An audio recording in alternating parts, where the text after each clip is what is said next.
ତଥାପି ଅର୍ଜୁନ ମନ ମାନିଲାନି। ଆହୁରି 7ଟା ଅଧ୍ୟାୟ ପୁଣି ଗଲା ଗୀତାରେ ଅର୍ଜୁନଙ୍କୁ ବୁଝେଇବା ପାଇଁ। ତାପରେ ଅର୍ଜୁନ ବୁଝିଲେ ଯେ ଆପଣଙ୍କ ଇଚ୍ଛା ଯାହା ମୁଁ ସେଇଆ ହିଁ କରିବି, ଆପଣ ଯାହା କହୁଛନ୍ତି ମୁଁ ସେଇଆ ହିଁ କରିବି।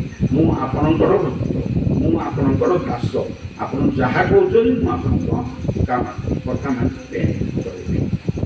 କିନ୍ତୁ ଯୁଧିଷ୍ଠିର ସେ କଥା ବୁଝି ନାହାନ୍ତି। ନିମିତ୍ତ ମାତ୍ର ଭାବେ ସବ୍ୟସାଚୀ, ଏ ସବ୍ୟସାଚୀ ତମେ ନିମିତ୍ତ ମାତ୍ର, ଏ ସମସ୍ତେ ମରି ସାରିଛନ୍ତି, ମୁଁ ବର୍ତ୍ତମାନ ଏମାନଙ୍କୁ ମାରିବାକୁ ଯାଉଛି, ତୁମେ ମାରୁନ, ଏମାନେ ବଦ୍ଧ ହେଇଛନ୍ତି, ତୁମେ ମାରିଲେ ମରିବେ, ତୁମେ ନ ମାରିଲେ ବି ମରିବେ, କାରଣ ଏମାନେ ଅନେକ ପାପ କରୁଛନ୍ତି, ପାପ ଭାରରେ ଏମାନେ ଅଛନ୍ତି।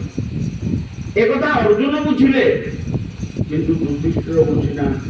যদি যুধিষ্ঠির বুঝিথান্তে তাহলে যুধিষ্ঠির কহি নথান্তে যুদ্ধরে অনেক অক্ষয়ণী সৈন্যକୁ মারিকি পাপ ভাରରେ ମୁଁ କାଟି ହେଉଛି। କହିଲେ একথা ବୁଝିବାର ଅଛି, ତୁମେ ଭୀଷ୍ମଙ୍କ ପାଖକୁ ଯାଅ। ଏବଂ ଭୀଷ୍ମ ନାରାୟଣଙ୍କର ଯୋଉ ବିଷ୍ଣୁ ସହସ୍ର ନାମ ଆମେ ଜପ କରୁଛେ, ସେ ବିଷ୍ଣୁ ସହସ୍ର ନାମରେ ନାରାୟଣଙ୍କ ବିଷୟରେ ଭୀଷ୍ମ ଯୁଧିଷ୍ଠିରଙ୍କୁ ପୁଙ୍ଖାନୁପୁଙ୍ଖ ଭାବରେ ବୁଝେ। ଏଇଠି ସୂତ କହିଲେ, ସନକାଦି ଋଷି ମାନେ ସୂତଙ୍କୁ ପଚାରିଲେ, କହିଲେ ହେ ସୂତ ମହାଭାଗ, ଭୀଷ୍ମ କାହିଁକି ସରସ୍ୱତୀରେ ପଡ଼ିଛନ୍ତି? ଯୁଦ୍ଧରେ ତ ସମସ୍ତେ ମଲେ, କିନ୍ତୁ ଭୀଷ୍ମ କାହିଁକି ମଲେନି? କାହିଁକି ସରସ୍ୱତୀରେ ପଡ଼ିକିରି ଏତେ କଷ୍ଟ ପାଉଛନ୍ତି? ଭୀଷ୍ମ କିଏ, ତାଙ୍କ ପିତା କିଏ, ମାତା କିଏ, ଆମକୁ ବିଶଦ ଭାବରେ ତାଙ୍କ ବିଷୟରେ ବୁଝା। ଆମେ ସମସ୍ତେ ଜାଣିଛନ୍ତି ଭୀଷ୍ମଙ୍କ ସରସ୍ୱତୀଆ, କିନ୍ତୁ ଭୀଷ୍ମ ସରସ୍ୱତୀକୁ କାହିଁକି ଆସିଲେ? ଭୀଷ୍ମ ଇଚ୍ଛା ମୃତ୍ୟୁ ବର ପାଇଲେ, ଇଚ୍ଛା ମୃତ୍ୟୁ ବର ତାଙ୍କୁ କିଏ ଦେଲା? ନା ତାଙ୍କର ପିତା ଶାନ୍ତନୁ ତାଙ୍କୁ ଇଚ୍ଛା ମୃତ୍ୟୁ ବର ଦେଲେ।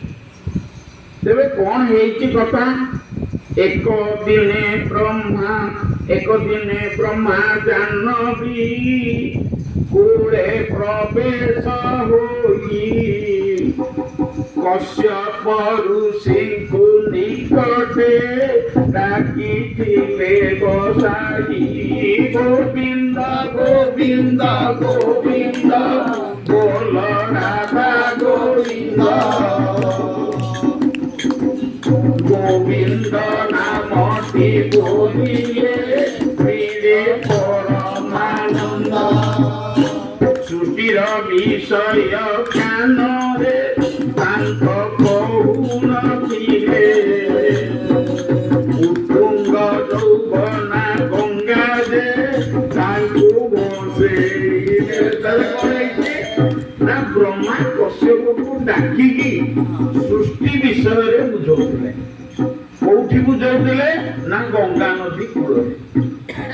ଗଙ୍ଗା ହଉଛନ୍ତି ଉତ୍ତୁଙ୍ଗ ଯୌବନା, କାରଣ ପର୍ବତରେ ନଦୀ ଚିର ଖରସ୍ରୋତା, ତେଣୁ ବ୍ରହ୍ମା କହିଲେ ଇଏ ଯୋଉ ଗଙ୍ଗା ଆଜି ଏ ଉତ୍ତୁଙ୍ଗ ଯୌବନା ହେଇଛନ୍ତି, ଇଏ ଆଉ ତଳକୂଳ କିଛି ମାନୁନି। କାରଣ ଯେତେବେଳେ କନ୍ୟାର ଯୌବନ ସମୟ ଆସେ, ଯେତେବେଳେ ନଦୀର ଯୌବନ ସମୟ ଆସେ, କନ୍ୟାର ଯୌବନ ସମୟ ଆସିଲେ ସେ ଯେମିତି କିଛି ମାନେନି, ବାରବର୍ତ୍ତ ମାନେନି, ଠିକ ସେମିତି ନଦୀର ଯୌବନ ସମୟ ଆସିଲେ ନଦୀ କୂଳ କିନାରା କିଛି ମାନେ। ତେଣୁ ବର୍ତ୍ତମାନ ଗଙ୍ଗାଙ୍କର ସେଇ ଅବସ୍ଥା ଅଛି। ଗଙ୍ଗା କଣ କଲେ ନା ସୀତା ଏତେ ଜୋରରେ ତାଙ୍କର ଉତ୍ତୁଙ୍ଗ, ତାଙ୍କର ସ୍ରୋତ ଏତେ ଜୋରରେ ଆସିଲା ଯେ ଇଏ କଶ୍ୟପ ଋଷିଙ୍କୁ ବସେଇଲେ। ତାଙ୍କ ଲୁଗା ପଟା କୌପିନି ସବୁ ଭସେଇକି ତାଙ୍କର ସବୁ କିଛି ନେଇଗଲେ। ଯେତେବେଳେ ଭସେଇ ନେଲେ ସେତେବେଳେ ବ୍ରହ୍ମା ବହୁତ ଜୋରରେ ରାଗିଗଲେ ଗଙ୍ଗା ଉପରେ। କହିଲେ ଗଙ୍ଗା ତୁମେ ଦେବୀ, ତମେ ମାନବୀ ନୁହ, ତମେ ଦେବତା, ଏମାନେ ମାନବ, ତମେ କଣ ଏମିତି ଉଚ୍ଛୃଙ୍ଖଳ ଭାବରେ ଆସିକିରି କଶ୍ୟପ ଋଷିଙ୍କୁ ମୁଁ ଶିକ୍ଷା ଦଉଛି